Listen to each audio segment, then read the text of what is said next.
Bismillahirrahmanirrahim. Assalamualaikum warahmatullahi wabarakatuh. Bertemu lagi dengan saya pada mata kuliah sistem operasi, khususnya untuk kelas pagi ya. Sistem operasi kelas pagi gelombang 1, di mana pada hari ini, hari Jumat tanggal 21 Agustus 2020, kita masuk pada pertemuan yang ke-10. Pada pertemuan yang ke-10 ini nanti saya akan memberikan satu materi dengan tema proses di dalam sistem operasi. Baiklah, untuk lebih lanjut, maka akan saya buka langsung untuk PPT pada pagi hari ini.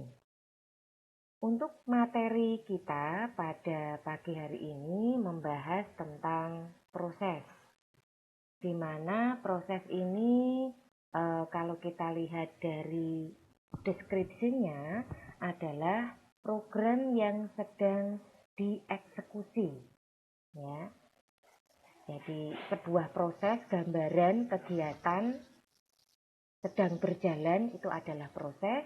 Kemudian di sini proses itu merupakan unit kerja terkecil yang secara individu memiliki sumber daya. Ya, jadi dia punya sumber daya di sini dan merupakan unit terkecil yang dijadwalkan oleh sistem operasi. Saya ulangi sekali lagi. Proses adalah program yang sedang dieksekusi.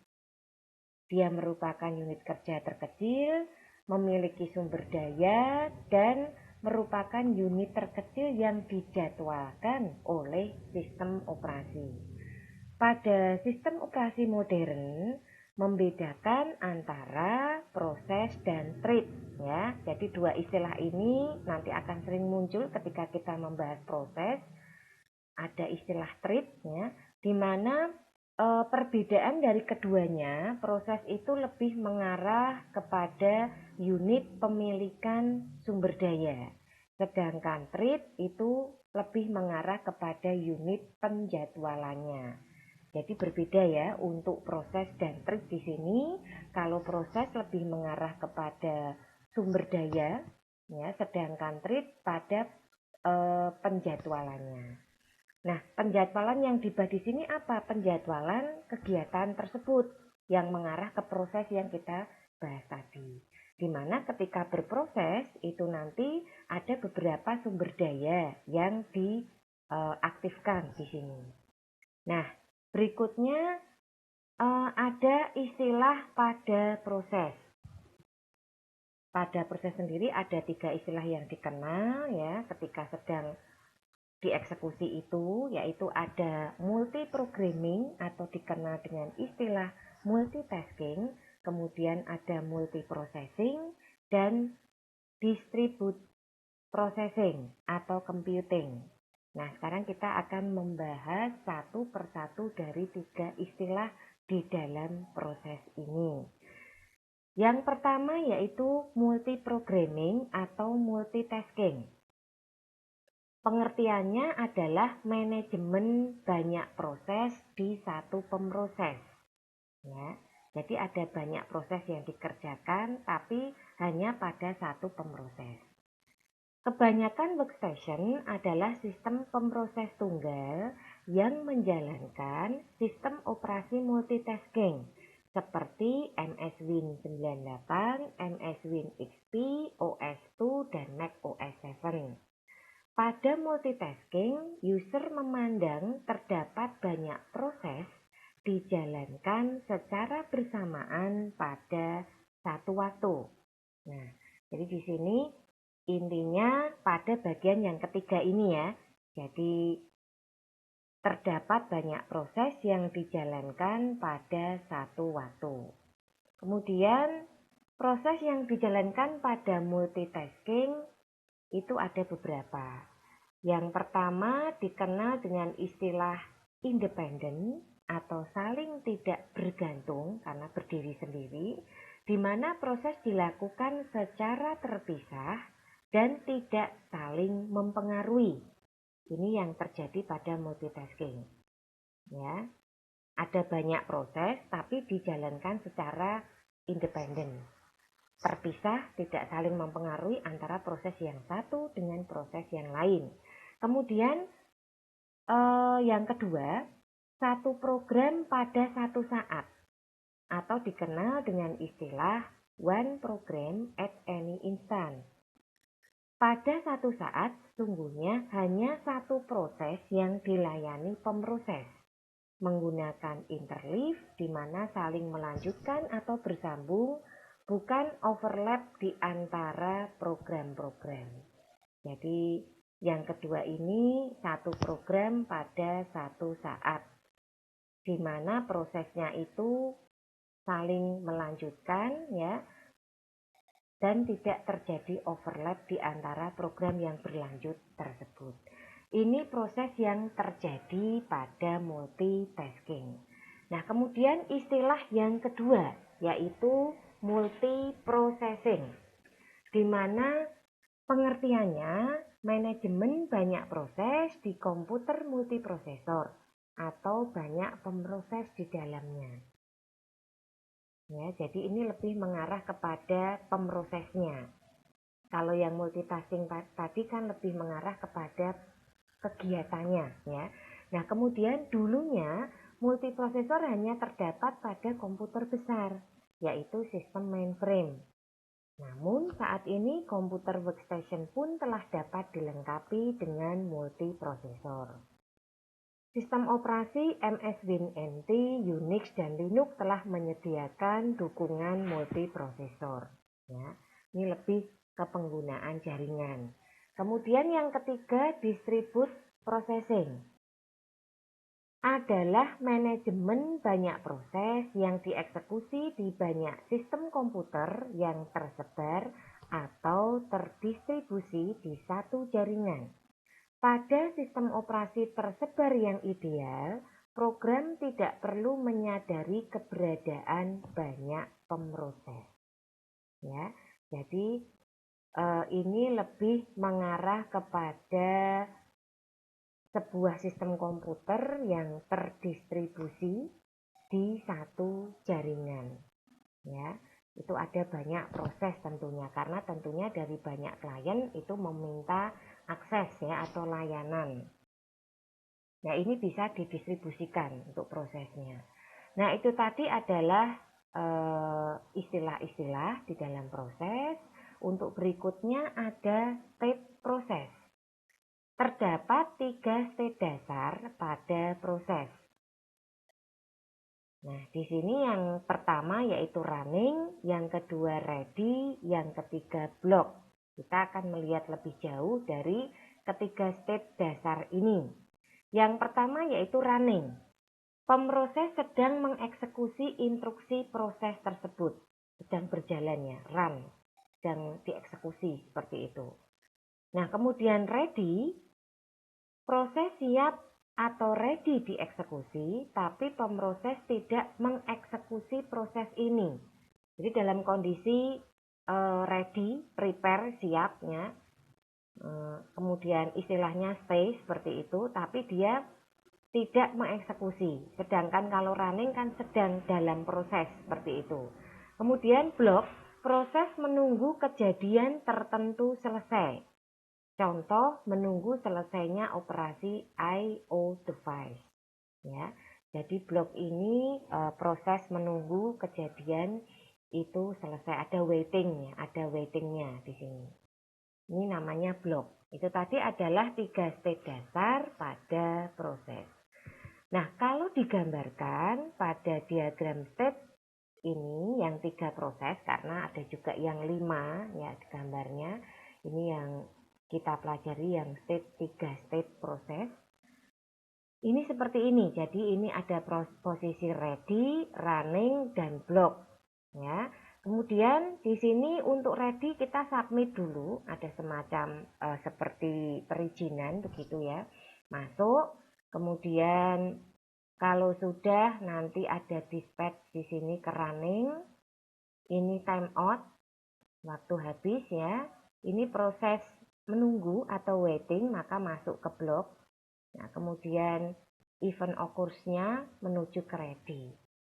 Siap untuk dijalankan. Kalau running ini proses menjalankan kegiatannya. Dan akhirnya ada completion. Nah, ini adalah diagram state untuk state prosesnya. Itu tadi istilah untuk proses di dalam proses sistem operasi. Nah, tadi kan kita membahas ada dua ya, istilahnya ada proses dan ada thread. Nah, berikutnya yaitu thread. Mungkin istilah ini pernah Anda jumpai juga, pernah juga mendengar, mungkin juga pernah membaca juga ya untuk istilah thread ini.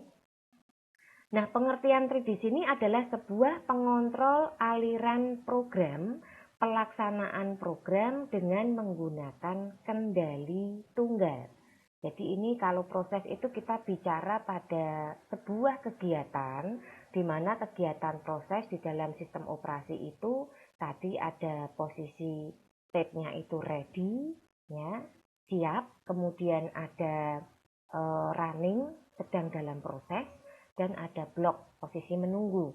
Nah, sedangkan istilah yang lain, ya, kegiatan yang lain, thread. Kalau thread ini lebih mengarah kepada controlling aliran pelaksanaan programnya, di mana ada kendali tunggalnya di sini.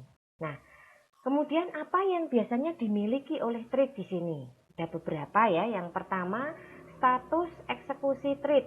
Jadi status eksekusinya itu sama dengan proses tadi, ada running, ada ready, ada terminate. Kalau tadi kan block ya istilahnya, kalau di thread ini ada terminate. Nah, kemudian kita lihat pengertian dari tiga eksekusi atau status tadi.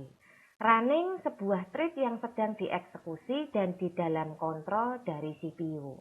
Ini langsung mengarah ke kontrolnya ya di dalam CPU. Yang sedang dieksekusi itu running. Ready itu adalah thread yang sudah siap untuk dieksekusi, tetapi masih belum ada kesempatan untuk melakukannya, sama dengan proses tadi. Jadi siap untuk dieksekusi di sini. Kemudian terminate, status yang dimiliki pada saat proses telah selesai dieksekusi. Nah, ini bedanya proses dengan thread. Kalau yang proses tadi block itu kan waiting ya, sedang menunggu. Menunggu untuk melaksanakan. Running pun itu sedang dalam proses. Kalau yang di sini running itu sedang dieksekusi di dalam kontrol CPU. Sedangkan ready siap untuk dieksekusi, menunggu kesempatan sama. Nah, untuk terminate itu status yang sudah selesai ya, dieksekusi. Jadi kalau yang di proses tadi wait itu menunggu, kalau ini terminate sudah selesai dieksekusi. Perbedaan lagi ya antara proses dengan thread. Nah, kemudian simpanan konteks thread itu pada saat tidak running. Nah, jadi ternyata ada satu status ya, di mana ada yang disebut dengan simpanan konteks thread. Jadi pada saat tidak running, tidak mengapa-ngapain istilahnya gitu ya. Ini disebut simpanan konteks thread tadi. Nah, kemudian ada istilah stack eksekusi. Ya. Kemudian beberapa storage statis untuk menyimpan variabel lokal. Ada fasilitas penyimpanannya.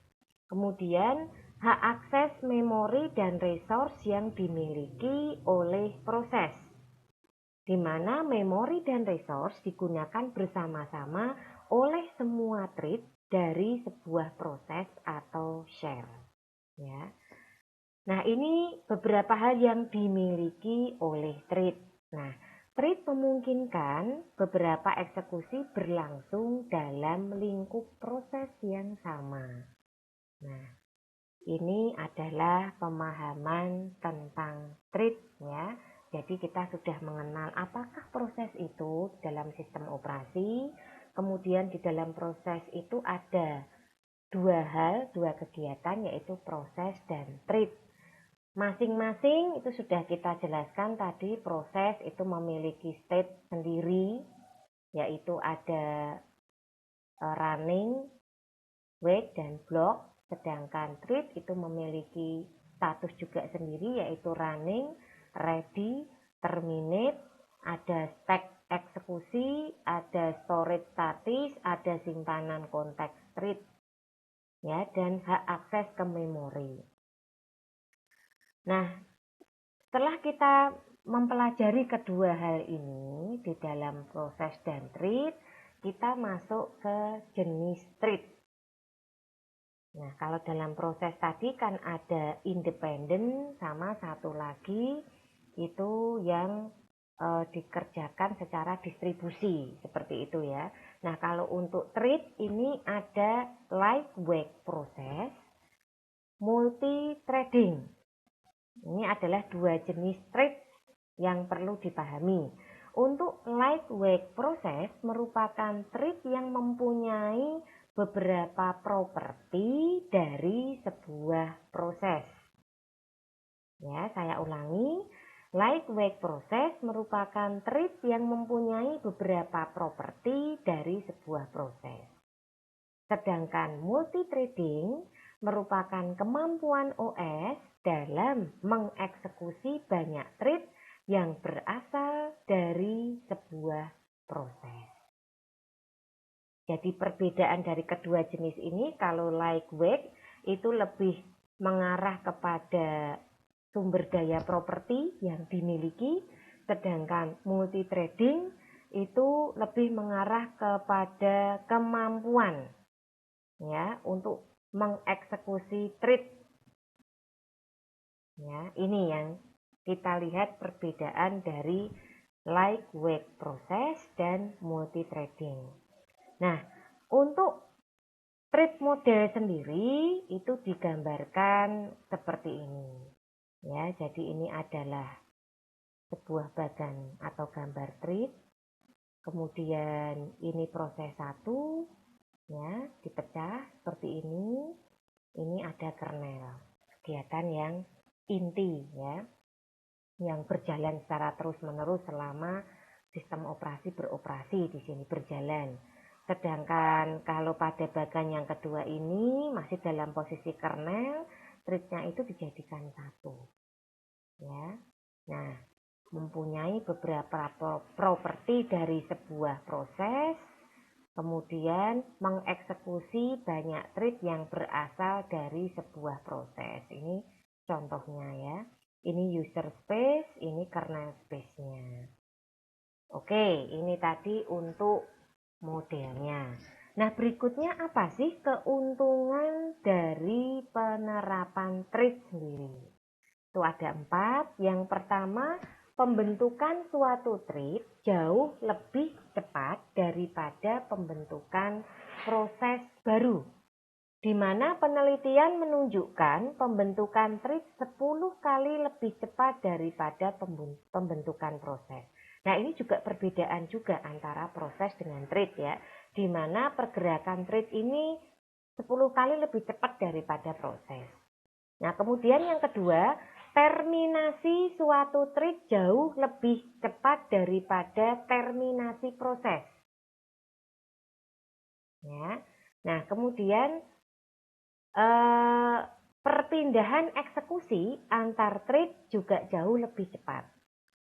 Kemudian antar thread dapat berkomunikasi tanpa melibatkan kernel. Ini sebagai efek dari penggunaan share memori dan file. Nah, ini juga bisa kita sebut perbedaan antara proses dengan thread ya. Jadi memang kalau dilihat dari dua hal tersebut, thread ini jauh lebih unggul dari sisi pembentukannya, kemudian terminasinya, hasil eksekusi maksudnya, kemudian perpindahan eksekusi antar thread-nya, kemudian kemampuan berkomunikasi, di mana thread punya kemampuan melakukan komunikasi tanpa harus melibatkan kernel, berbeda dengan proses yang harus menggunakan kernel untuk dapat berkomunikasi. Nah, sekarang mungkin ada pertanyaan juga, kapan kita menggunakan thread? Di sini ada beberapa statement. Yang pertama, thread cocok digunakan untuk program yang melakukan task secara bersamaan atau memiliki sejumlah task yang dapat diselesaikan secara paralel untuk menghasilkan hasil. Ya, jadi cocok untuk program yang punya tugas secara bersamaan. Kemudian yang kedua, saat membuat program menggunakan treat, kita harus mengatur program tersebut agar berbagai task tersebut dapat dijalankan secara bersamaan. Cocok untuk program yang banyak task, tugas, tapi kita juga harus mengatur program agar dapat dijalankan secara bersamaan. Contohnya masalah grafis komputer atau ray tracing manipulasi matriks. Ini contohnya, ya. Ada ray tracing dan manipulasi matriks. Nah, kemudian berikutnya IPC. IPC ini pengertian interproses communication, komunikasi antar proses untuk mengirim data dari satu proses ke proses yang lain, baik antar proses dalam satu komputer maupun proses-proses dalam komputer yang berbeda. Nah, cara-cara interproses communication itu ada beberapa. Yang pertama sistem berbagi memori, yang kedua pipe, ya tulisannya pipe, kemudian yang ketiga sistem berkirim pesan. Untuk yang pertama sistem berbagi memori. Sistem berbagi memori atau yang disebut juga sebagai share memory system, salah satu cara komunikasi antar proses mengalokasikan suatu alat memori untuk dipakai berkomunikasi antar proses. Biasanya pada cara ini pembuat program menentukan alamat dan besar memori yang diperlukan. Pada cara ini pekerjaan dilakukan efektif karena pada cara ini ada pengaturan proses yang memakan memori dalam waktu tertentu. Yang kedua, pipe.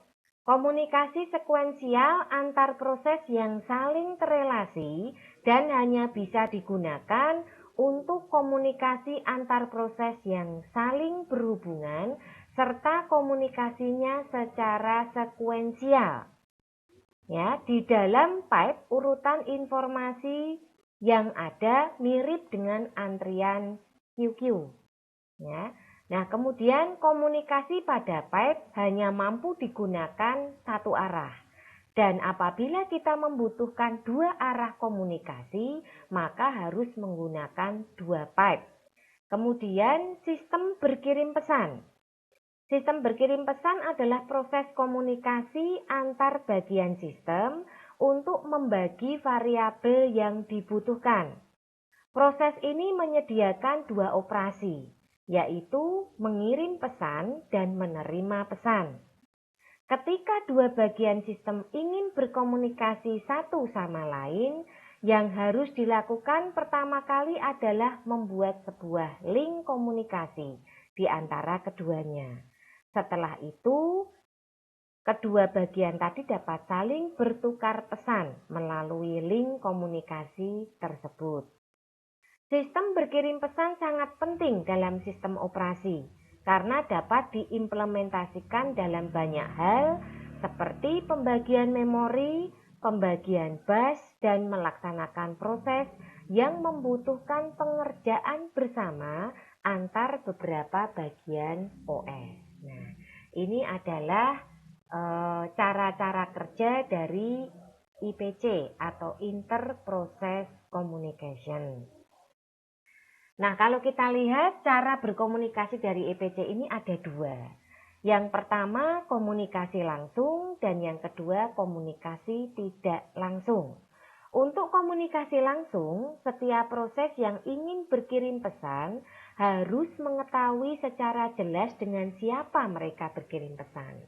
Hal ini dapat mencegah pesan salah terkirim ke proses yang lain. Ya, jadi harus jelas dulu siapa yang mau dikirim sehingga tidak ada salah kirim. Nah, kemudian karakteristiknya antara lain link dapat dibuat secara otomatis. Kemudian Sebuah link berhubungan dengan tepat satu proses komunikasi berpasangan. Di antara pasangan itu terdapat tepat satu link. Link tersebut biasanya merupakan link komunikasi dua arah.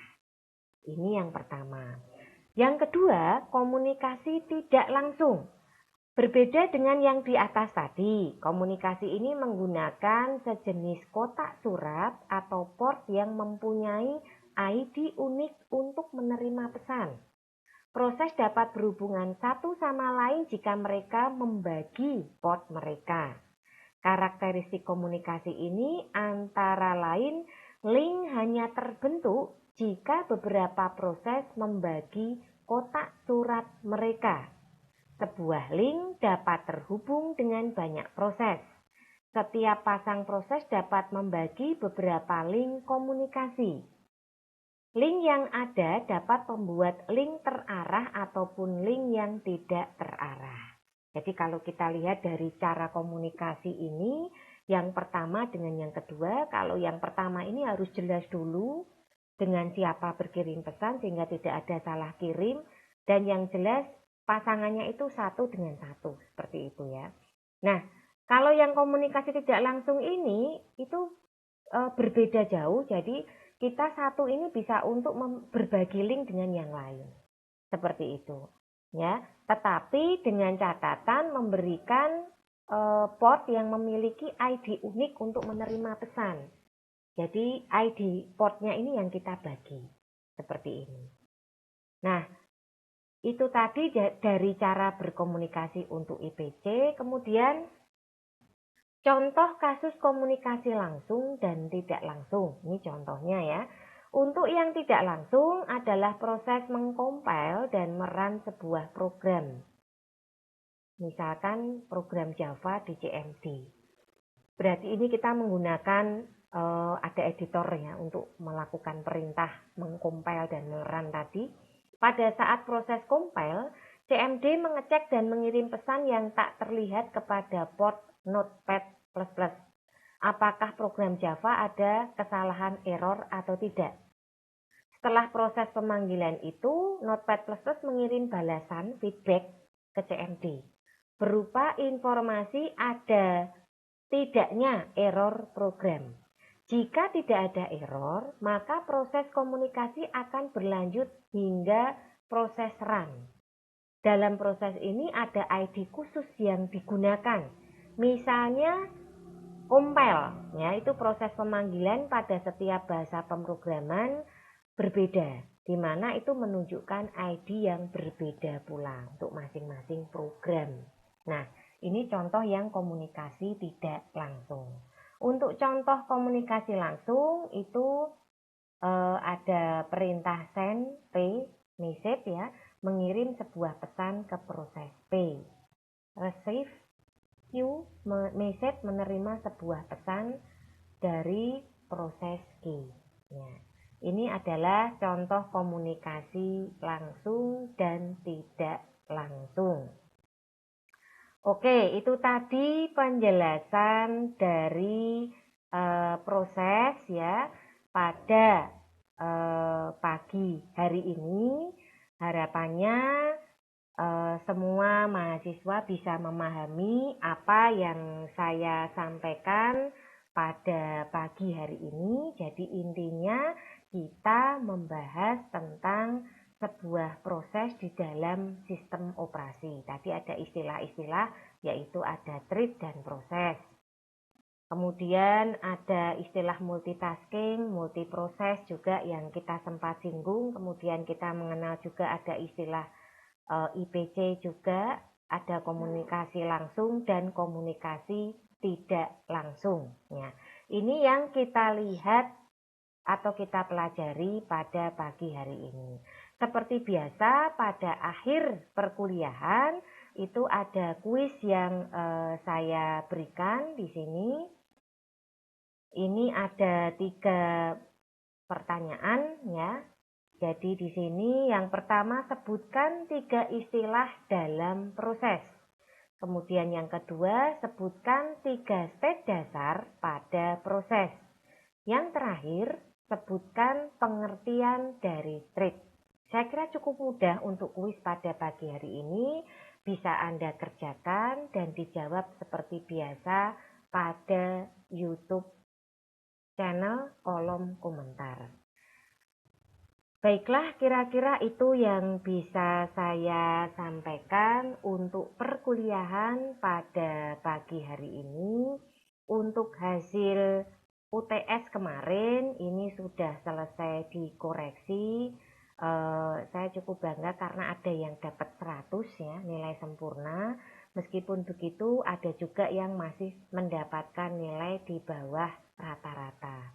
Nah, harapan saya buat mahasiswa yang mungkin belum mendapatkan nilai yang optimal bisa diperbaiki, masih ada kesempatan ya.